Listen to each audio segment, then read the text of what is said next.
It's the same telescope I used, and it's the same target, believe it or not. It's the same sky above Turkey. One image looks like this, murky, noisy.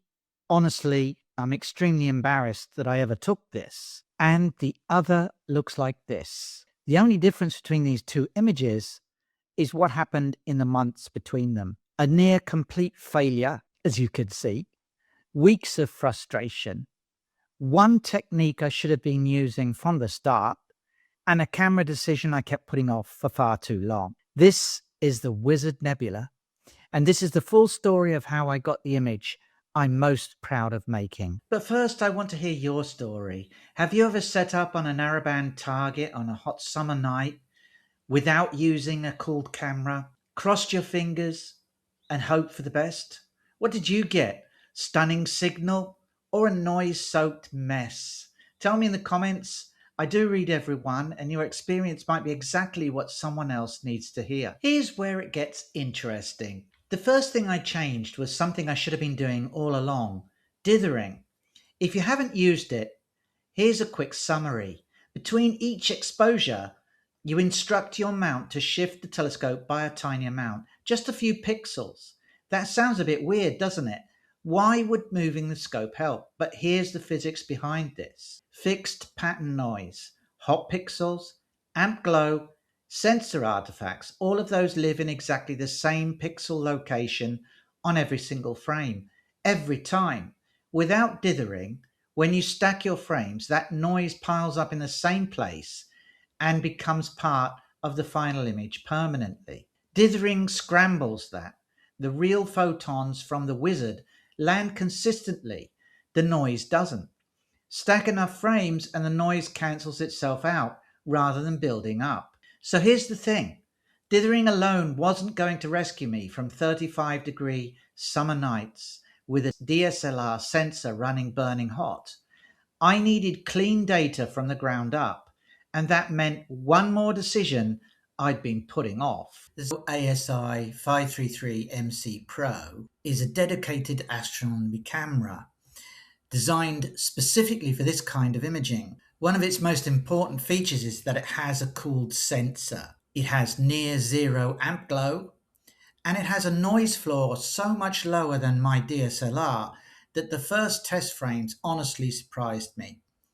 Now, the processing side was not instant. I want to be honest about that. Several failed attempts at the SHO workflow in Cyril before the pixel math started making sense. The SHO palette maps each narrowband channel to a color: hydrogen to gold, sulfur to orange, oxygen to teal. Getting the balance right takes time. Do you understand what that means in practice? You can have 13 hours of good data and still spend days in processing before the image becomes what you imagined. But this time, with dithering in the capture and a ZWO handling the heat, the data underneath was really clean. And clean data, that's the whole game. Everything else is fine tuning. Just one quick mention of what the SHO or SHO means. It means sulfur, hydrogen, and oxygen, which are the three main gases that we get in many narrowband images. Around 13 hours of total integration, 3-minute sub-exposures, dithering between every single frame, collected across multiple nights until the Wizard finally revealed itself. What came out the other side is the image I'm most proud of making. Full stop. And here's something I didn't expect. When I put this image on a phone case in the shop, it became the most popular design I've ever listed. And I think I understand why. There's something about knowing that an image like this doesn't come from a stock library or an AI generator. It came from real photons, from a real nebula, collected across weeks of persistence, failure, and eventually getting it right. The target that's given you the most grief right now, the noisy, murky, frustrating one, that might be exactly the one worth staying with. Not in spite of the difficulty, because of it. So there you have it, the story of how I created from disaster the best image that I think I've got so far of the Wizard Nebula. If this story resonated with you, please hit the like button.